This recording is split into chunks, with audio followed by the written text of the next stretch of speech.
Well, students, we're going to keep working on these tessellations. If you did not get this far, you definitely need to take your shape off the back. Please take it off carefully so that you don't rip your paper. Just peel it off carefully. And then, because if it rips the paper, then it'll make a mark when you are coloring on the front. So here, I'm going to take this off. If you did not trace it 9 times, I'm going to save this piece of tape too for later. We talked about lining this up, kind of wrapping those corners, so then this first one gets traced, then open it up, slide it over, trace it, slide it over, trace it. So it's 3 times on the top, and then it'll slide in here. You can see this edge lines up with the edge of the paper, and then you just continue tracing it until you have it traced 9 times. When that's done, I would like you to flip it over. I already came up with those 2 examples. I'm going to come up with a bad example also, so that we're not doing this. Sometimes I'll have students where they draw their shape on the back,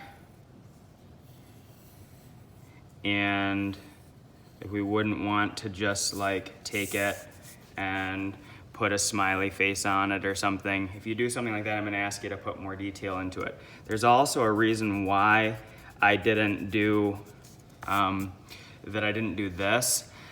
Like if I have my elephant for this design, this still looks like an elephant, but you can see that this right now is all just one shape.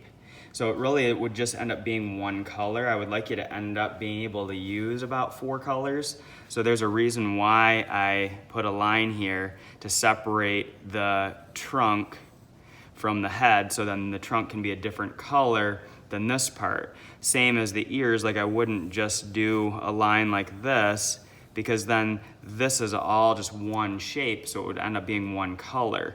So because I did this, and I separated the head from the ears, now the head could be a different color than the ears because it's a different shape, as well as connecting these lines together. So please make sure that you're giving it enough detail to break it into shapes. Now once you're happy with your design, then I'm going to take it and we'll just put it right here. Once you are happy with it, if I want that fish design or this elephant, I'm going to take it and I'm going to draw it on this. And there's a reason why I'm drawing it on here. It's so that I can make sure that I make it exactly the same every time. So I've got 3 lines, then I've got 2 lines, and then I've got this line for the eyes. Making sure that it has detail, but that there's not so many details that I won't be able to draw it the same every time. So once you're happy with your idea, put it onto your shape, and then when you draw it on here, it'll be easy to see how much to draw, because this is not the whole elephant. If I fold this down, then I can see how much of it to draw. So it looks like I need these 3 lines, then I need this. It looks like the eyes fit on here. It's almost like part of that eyebrow goes off. This line here goes off the side. This one goes off the side, and this goes off the side. So that's the reason I want you to put it on here, so then you're able to see how much to draw. So for this one, I can flip this out because that part is off. So then this is still the same. And there are some students who have a better time making sure that they're all the same by doing this. This is another option. Sometimes I'll have students where they do 3 lines here, then they do 3 lines here, then they do 3 lines here, and then they do 3 lines here, and then they can make them all the same. Now, we're gonna pretend I did that top one. If it's a full shape, then obviously I just open the whole thing up, and then I can see that I need to draw this, these lines, the eyes, I'm trying to make them the same shape and the same size every time. Even these little ones go off the edge. So here you can see that it's really just this line and this is part of the ear. Because with a tessellation, it will go on forever and ever and ever and ever.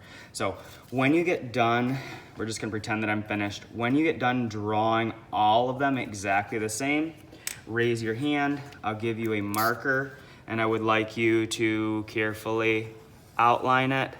And you can see that I have smeared a little bit of the pencil. So what I'm gonna do is once I'm done outlining it, we'll just pretend that I did all of it. When I'm done outlining it, if there's any pencil or if it's smeared a little bit, I can just take it and erase those out, okay? So let me grab this other example. This would be a great place to be today. You can see this is the airplane one that I showed. The pencil is done, the outlining is done, and then I did some erasing. Next week, we'll work on adding color. So today is really just using your imagination to turn it into something and then repeating it 9 times exactly the same. So let's have fun using our imagination.